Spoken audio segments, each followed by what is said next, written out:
Bismillahirrahmanirrahim. Assalamu alaikum. Welcome to tuhun bake let sani YouTube channel pet. It's now to cook with Ambreen. Sani is recipe ch Marchiwangan chetin.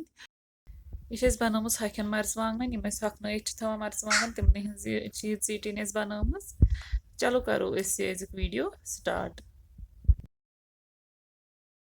ये tension हम होख Marchiwangan में निमित इम्च में थेमित आबस में वजनावन ताकि हम गसन soft बेच निमित ये गंड आक्ष निमुत यपर ये थोमुत वजनावन आबस में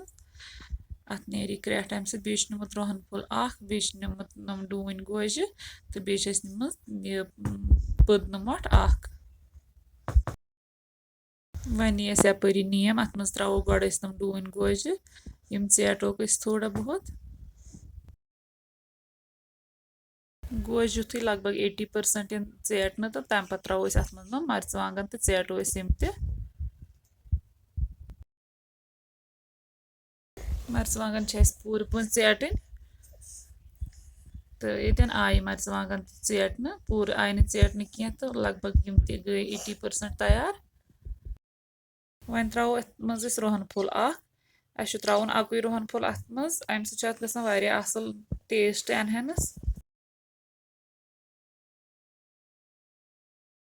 बेस गंड थोमुत पीस कर तथ 4 पीस करमित तो पीस त्रो ये मज तो चेटो यह वन असल पास तो बे त्रो सती फ्रेश पुदन थोमुत यह मोट ते त्रो अथ तो चेटो वन सोरे अस वन नून त्रोमुत कह नून त्रो अत लास्टस पे फिलहाल चेटो यम सारी चीज़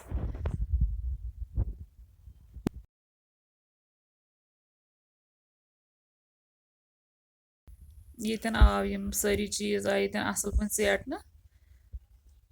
तो वन करो अतन त्रो जामुत दद चमचे अत मज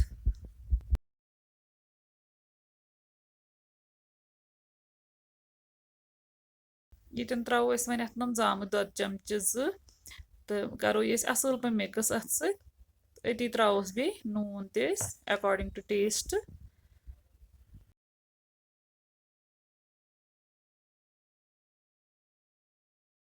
अथ सोट गोमुत बिल्कुल रेडी यह कड़ो वन अकिस बाउल मज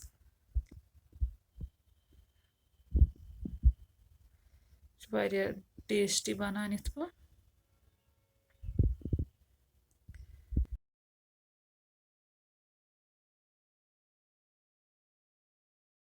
चोट कोड़ अकिस बाउल मज नबर तो ये मज बचो यह थोड़ा अत मज त्रो मे यह बत थोड़ा सा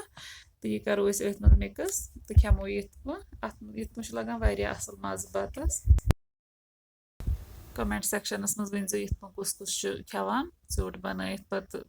न्यामि वथर बत